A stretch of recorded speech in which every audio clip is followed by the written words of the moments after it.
प्रशांत किशोर राघोपुर पहुंचे हैं और यहां पर जमकर स्वागत किया गया है और राघोपुर तेजस्वी का गढ़ माना जा रहा है, लेकिन आपने आज एक तरह से हुंकार भर दिया। देखिए, कोई भी क्षेत्र किसी का गढ़ नहीं है, गढ़ सिर्फ वो जनता का है। राघोपुर की जनता का है जी। पिछले 40-45 वर्षों से जो क्षेत्र बिहार में मुख्यमंत्री और उप मुख्यमंत्री बनाता रहा है, लालू जी के परिवार को इतना बड़ा राजनीतिक कद जिन लोगों ने दिया, उनके और उनके बच्चों की जो बदहाली है, उनके क्षेत्र की जो बदहाली है, वो आपके सामने है जी। मैं यहाँ पहले भी आया हूँ पदयात्रा के दौरान।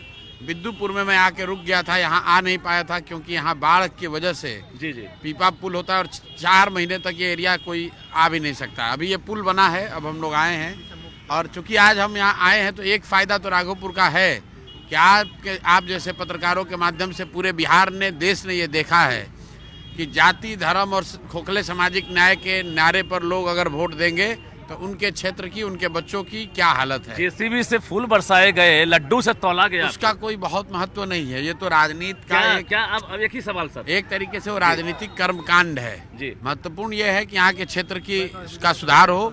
वो सुधार सिर्फ प्रशांत किशोर के आने लड़ने से नहीं होगा, वो सुधार तब होगा जब यहाँ के लोग अपने वोट देने के तरीके को सुधारेंगे, अपने बच्चों की चिंता करेंगे।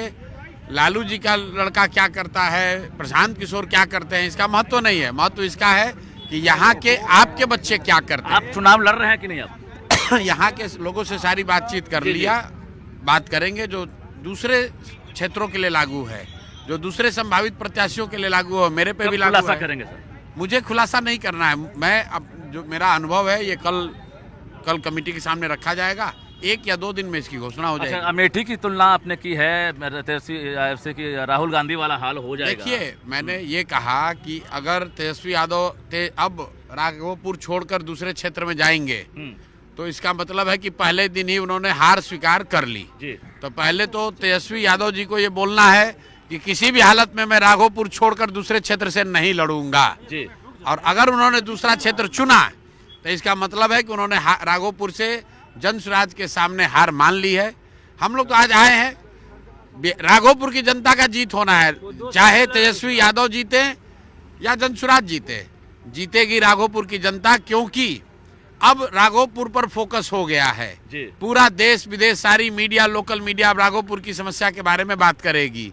लोगों से सवाल पूछे जाएंगे, तेजस्वी यादव से भी सवाल पूछे जाएंगे और उनके सामने जो लड़ने आएंगे लोग, उनसे भी ये पूछा जाएगा कि भाई तुम कटाव कैसे रोकोगे, बाढ़ कैसे रोकोगे, डिग्री कॉलेज कब बनाओगे, बच्चों की खेल की व्यवस्था कब करोगे, राघोपुर का विकास कब होगा, इसकी चर्चा होने लगेगी। इशारा कर दिया है तो क्षेत्र की जनता तो भैया उनके जीत का, उनके स्थिति के सुधारने की शुरुआत आज से हो गई।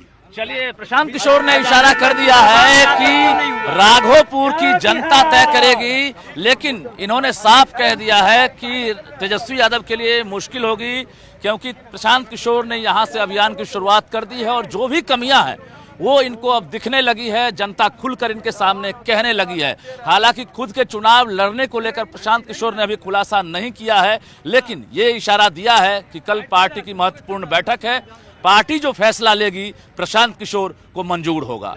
कैमरामैन राहुल के साथ रजनीश कुमार, न्यूज़ 18, राघोपुर, वैशाली।